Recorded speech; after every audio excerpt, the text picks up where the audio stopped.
And we're live, and it is Sam and Ichi, and it is that time in the morning that we call what do we call it? We call it EuroAsia Scrum. Yes, so yeah, it looks like you guys made some progress last night. I think we were talking on the progress. Do you want to just update me to where you are, Ichi? Yeah, well, after the Scrum, we didn't do much because Tommaso suggests that everything was already done. Yes. I had to say I got a bit lost in what everything. I mean, in well, about the test and well, what we should add, what we should remove. So I wasn't sure about it was everything done or we have to check anything. But Tommaso suggests that not, and he explained me why. And then I was surprised because I wasn't with the computer with the project. He was in charge of do the pull request. Yeah. I was surprised when he said that the cucumber test were not passing. Yes. So I guess we will check that today. Yes, I mean, I think it was a little false confidence on his part. That's one of the critical steps, is that one always needs to run all of the tests before one, you know, and you know, once that, you know, that's a habit that you know, Tommaso and you know, we will get into, and that will mark you as, you know, experienced developers, because you will just always, you'll never do your pull request without running all of your tests. So there's good learning there. I do appreciate, that there's a bit of confusion about the tests. I think that this was, unfortunately, slightly more complicated than I was anticipating in terms of coping with the different types of tests. I had assumed that you probably wouldn't have to deal with the view specs, which is something that you would not have encountered in the Makers course.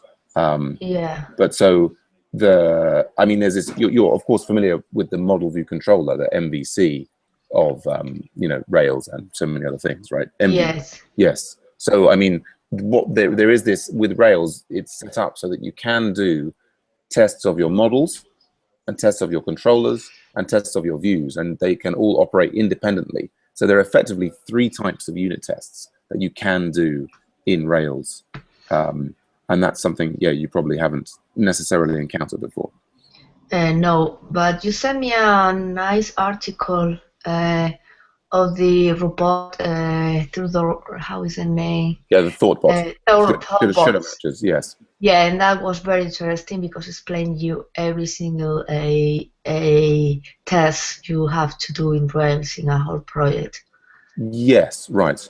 Excellent, indeed. And of course, then there's, you know, different groups will do different sorts of testing. So when we started this project, we were in a, right, let's test, absolutely, let's make it as test covered as we possibly can. And we chose to do all 3 types of tests. I mean, over the years, I think we've been influenced now by a mood which says probably you don't need to do so many view tests and controller tests, and that the really important tests are the model tests and the acceptance tests.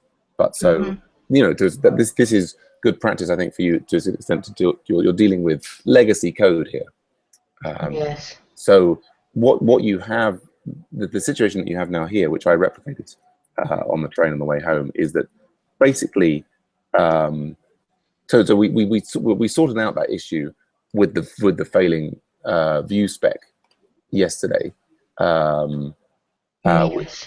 which I now what was it was on? Did we if it's the pull request, I think Tommaso get rid of it because you suggest we could delete it.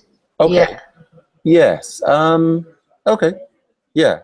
I mean, I was almost thinking more we could delete the entire file rather than that individual test. Right. I mean, I think it's that's an interesting test to have there just in the pull request, in order to show how, you know, how it's done, so that we have a record of how it's done. I would be tempted to check it in, and then I think there's a bigger conversation to have with the rest of the team about, should we just delete all of the view specs completely, if you know what I mean. But anyway, but so there's an extent to which you don't have to worry about that too much. But the issue that's come up now, which is this this issue here, which is now that some of the other feature tests are failing. So, and these are related to proposing organizations, and so this is a more serious issue that we can't really address just by deleting these tests. And it's pointing us to basically in this context of when we're creating the proposed organizations in the show page on, oh no, is that one? Sorry. Yeah, it's coming in through there. So there's, because the thing to note here with the view is that we've got the, what's it called? Organizations. The show page then pulls in a partial, I believe. Yeah, on the top. So we've got, yeah, render partial show there. So it's comes in, and this is the partial. And I believe that the problem is occurring on this line. And the problem is that this at organization is nil. Okay. And why is nil? Because in the controller is giving a value. Yeah. So I think what I would draw your attention to, and I mean, I rather than just giving you the answer, I'm hoping to scaffold you discovering it yourself. If we're in the organizations controller, we can see that at organization there is set in show. However, we also have a proposed organizations controller. Okay. Yeah, which is slightly different. And this partial is being reused. But I would draw your attention. Have a look at line 50. Okay, all right. And it says if org categories present. Have a look up here at line 46. It says donate to org.name. Link to donate. Okay. Okay. So we can use org. Yes. So I think if we look at this, we see that in the we see here that in organizations here in the like the partial is being passed. Yeah.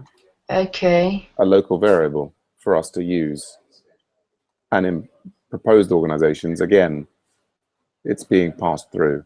So I guess I've kind of maybe helped you too much, but anyway, I will. Yeah.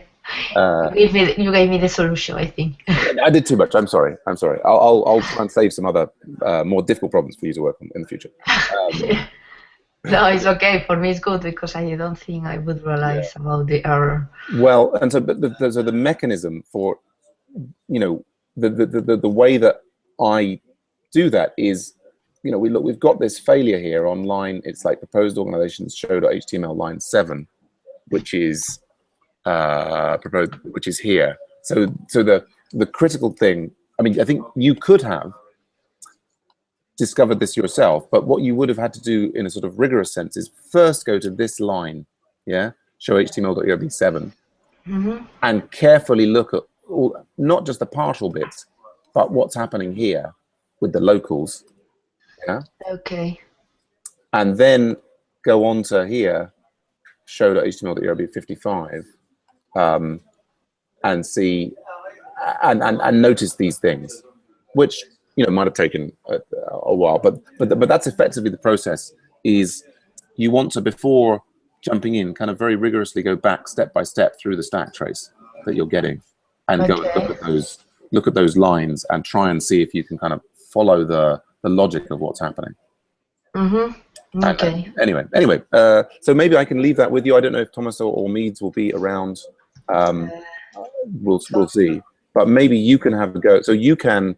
That code obviously was on Tommaso's thing, but you can set him up as a remote, right? You could do git remote at Tommaso, his thing. You can pull out that branch, and you can potentially work on this issue, and then submit your own pull request if you get it sorted. Yeah. Okay. Yes. Perfect. Sounds good. Nice one. All right. I will catch up with you later, possibly. Well, it's Wednesday, so we usually do 3:30 rather than 3:45. So maybe chat to you at 3:30. Okay. Cool. Nice one. All right. Speak to you later. Bye for now. Okay. Bye. See you.